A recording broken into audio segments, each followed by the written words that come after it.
নমস্কার, আমি অপর্ণা। তোমরা দেখছো ব্লগার অপর্ণা এই চ্যানেলের পক্ষ থেকে তোমাদের জানাই অনেক অনেক অভিনন্দন আর আন্তরিকতা। তোমরা কেমন আছো? আশা করি তোমরা ভালোই আছো আর আমিও বেশ আছি। আর আশা রাখছি ব্লগটি ভালো লাগবে।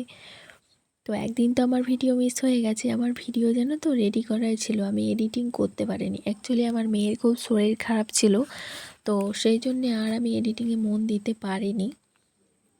তো তাই আমি ভিডিওটা এডিট করতে পারিনি, সেই জন্য তোমাদের সঙ্গে শেয়ার করতে পারলাম না, তার জন্য মেনি মেনি সরি। তো যাই হোক, তোমাদের ভিডিও পোস্টের মাধ্যমে জানিয়ে দিয়েছি। আর গাছে যে চাল ধোয়া জলগুলো দিয়ে দিচ্ছি, চাল ধোয়া জল দিলে জানো তো গাছের গ্রোথটা খুব তাড়াতাড়ি বেড়েছে। তোমরা নিশ্চয়ই আমার গাছটা দেখে বুঝতে পারছো আমার গাছটা কি প্রকৃতির আমি এনেছিলাম আর কি প্রকৃতি তৈরি করেছি। ইচ্ছাটা আছে অনেক কিছু তৈরি করার, এই গাছে ডেকোরেট করার। এখন দেখা যাক কবে সেটা সম্ভব হয়। আর তার আগে এখন গ্রিল বারান্দাতে একদম জামা কাপড় ছিটানো ছড়ানো ছিল, তো সেগুলো একটু ভাঁজ করে তুলে রাখলাম। তারপরে এই যে আলু পেঁপের তরকারিটা একটু নামিয়ে নিলাম, মশলা দিতে ভুলে গেছি, তাই আবার নামিয়ে যেন তো তেল পারলাম। এরকমই হয়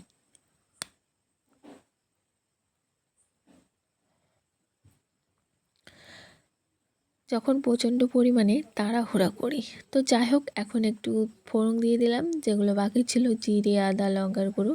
আর তারপরে এসে সবজি কাটতে, ওই যে আগের দিন নিয়ে এসেছিলো চিচিঙ্গা কাঁকরোল, তো সেটা এখন কেটে নিচ্ছি। আজকের রেসিপিতে আলু পেঁপের তরকারি, কাঁকরোল ভাজা আর হচ্ছে চিচিঙ্গা ভাজা। তো এই একদম সিম্পল মেনু। তো এখন কেটে নিই, কেটে ধুয়ে ভালো করে পরিষ্কার করে রান্নাটা ঝটাপট বসিয়ে দেবো।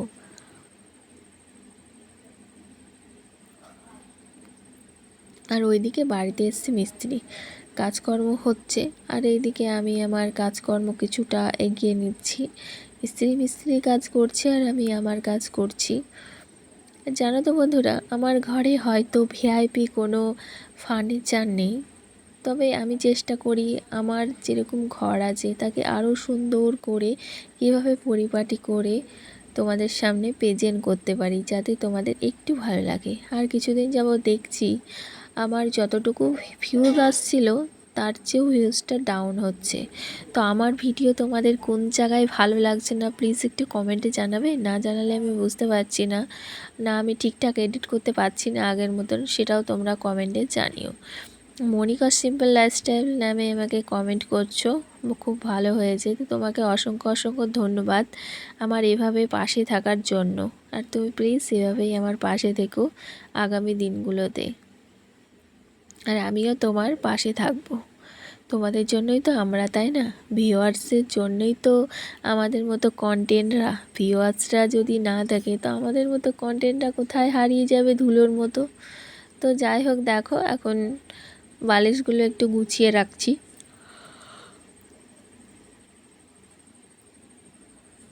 আর প্রচণ্ড পরিমাণে বন্ধুরা ঘুম এসে গেছে, মানে খুব ঘুম এসেছিলো। তো মশা কামড়াচ্ছিল, ওর মধ্যে একটুখানি শুয়ে নিয়েছি, কিন্তু মশার কামড়ের গোটা শরীর আমার জ্বলে যাচ্ছে। তো এরকমই হয় জানো তো, যখন মশা কামড়ায় গোটা শরীর জ্বলে যায় আর আমি থাকতেই পারি না। মনে হয় যে কত কি যেন আমার সঙ্গে হয়ে গেছে।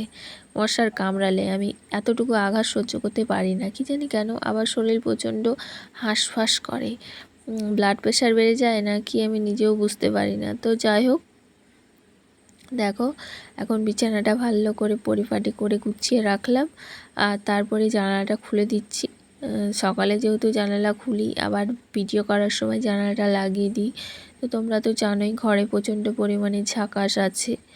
আর তারপরে দেখো এখন একটু কিচেনটা ক্লিনিং করে নিচ্ছি। আর কিচেনটা ক্লিনিং করার আগে ভাবলাম যে বাসনগুলো আগে সরিয়ে ক্লিনিংটা করে নিই। মানে এইভাবে একে একে যদি না করি, ছোট ঘরে একসঙ্গে যদি সব জিনিসপত্র বার করে গুছোতে চাই তাহলে কিন্তু সম্ভব না, কারণ এই ঘরটা আমার ছোট, আর তাতে বেডরুম কাম কিচেন রুম, বেডরুম হিসাবে ব্যবহৃত হয়। মানে আমার ছেলে ঘুমায়, ছোট চৌকি পাতা আছে, তো সেই জন্যে।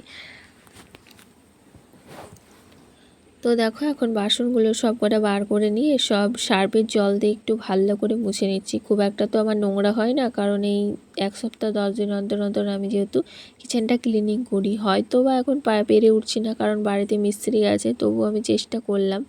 আর খুব ঝুল হয়েছিল, তো সেই জন্য একটু বারণ দিয়ে ভালো করে ঝেড়ে নিয়ে এই যে ওয়ালগুলো একটু মুছেও নিয়েছি সার্ফের জল দিয়ে। তারপরে এই বাসনগুলো এখন গুছিয়ে রাখছি। আর তার আগে অবশ্যই বাসনগুলো ধুয়ে কিন্তু মেজে পরিষ্কার করে নিয়েছি, সেটা ঘরের মধ্যে, কারণ বাইরে তো সম্ভব না, বাইরে মিস্ত্রিরা জল নিচ্ছে, কাজ করছে। তো তাই আর কি ঘরের মধ্যে দুটো বালতিতে জল নিয়ে এসেছি। তো একটা বালতির জলে ভালো করে ধুয়ে পরিষ্কার করে নিয়েছি, আর একটা এক্সট্রা জল নিয়ে এসেছি। তো দেখো এদিকে আমার সমস্ত কৌটো কাউটোগুলো একদম মুছে পরিষ্কার করে নিয়েছি, তো জায়গা মতো রেখে দিলাম। আর একটু ন্যাপথলিও দিয়ে রাখলাম, কারণ যাতে পোকামাকড়টা একটু কম আসে, তো তাই আর কি ন্যাপথলিটা আমি দিয়ে রাখি। আর এই বর্ষার মধ্যে বন্ধুরা এই যে বাড়িতে কাজ হচ্ছে প্লাস কিচেন ক্লিনিং করছি, খুবই মুশকিল। তবু আমি চেষ্টা করছি ভালোভাবে আমার কিচেনটাকে এই বৃষ্টি বৃষ্টি ওয়েদারে, বর্ষাকালের ওয়েদারে ঝকমক করে তোলার। যেমন গাছে প্রাণ আছে বৃষ্টি পড়লে, আমি চাই আমার ঘরেরও যেন প্রাণটা ফিরে আসুক। তো যাই হোক, দেখো এখন এই যে অর্গানাইজ করার জন্য কিছুটা কন্টেন্ট আমি কালার মানে কৌটোগুলো কালার করেছি, তো সেগুলো একটু ভালো করে মুছে নিচ্ছি। আর তারপরে এই যে এগুলো কিন্তু সব সার্ফের জল দিয়ে ফার্স্টে একবার মুছে নিচ্ছি, আর তারপরে আর একটা ন্যাকড়া আমি ইউজ করেছি, যেটা প্লেন জল দিয়ে ধুয়ে একবার মুছে নিয়েছি। তো এইভাবেই এখন কাজ করেছি, যেহেতু বর্ষাকাল, বারবার কলতলাতেও যাওয়া সম্ভব না, আবার ওইদিকে মিস্ত্রিও কাজ করছে, তো সেই জন্য ঘরে জল তুলে নিয়ে এসে এভাবে আমি কাজগুলো করে নিচ্ছি। আর আমার তো ঘরে বেসিন নেই, তো বেসিন যতদিন না হচ্ছে ততদিন এইভাবে আমাকে ইউজ করতে হবে।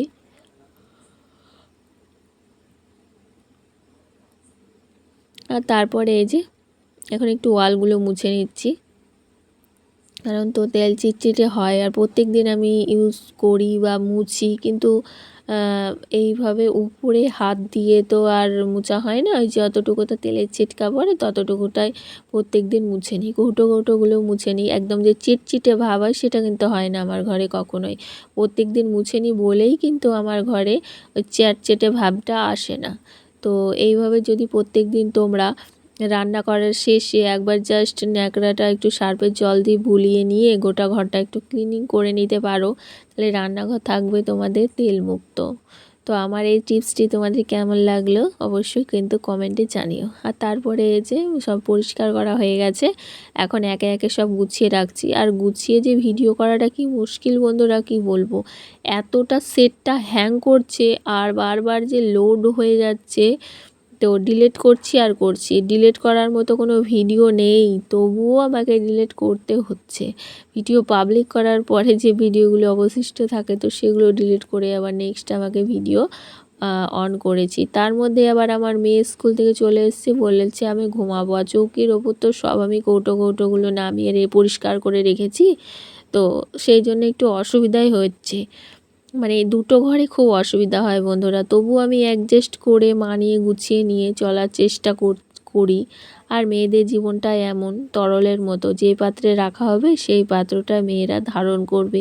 মেয়েরা পারেনি, পারছে না, পারবে না বলে কিন্তু কোনো বস্তু নেই, মেয়েদেরকে পারতে হবেই। যখন যে পাত্রে রাখতে হবে সেই পাত্রের আকার তাকে ধারণ করতেই হবে। এই হলো মেয়েরা, আর এই হলো মেয়েদের পরিচয়। আর তারপরে দেখো ঘরের ফাইনাল লুকটা একটুখানি তোমাদের চলো ঘুরিয়ে দেখিয়ে দিয়েই আজকে ভিডিওটা শেষ করে দিয়েছি। তো চলো আজকের জন্য প্রতিদিনের কথাগুলো আরও একবার বলে নিই। যারা আমার ভিডিও দেখছো কিন্তু লাইক কমেন্ট শেয়ার কিছুই করছো না, তারা প্লিজ লাইক কমেন্ট শেয়ার করো, অবশ্যই সাবস্ক্রাইব করে আমার পাশে দেখো আমার বন্ধু হয়ে। তাহলে চলো আজকের মতো এইটুকুই, দেখা হচ্ছে আগামীকাল। ততক্ষণ তোমরা সকলে খুব ভালো থেকো, সুস্থ থেকো, আর অবশ্যই আমার কথা একটু ভেবো। নমস্কার।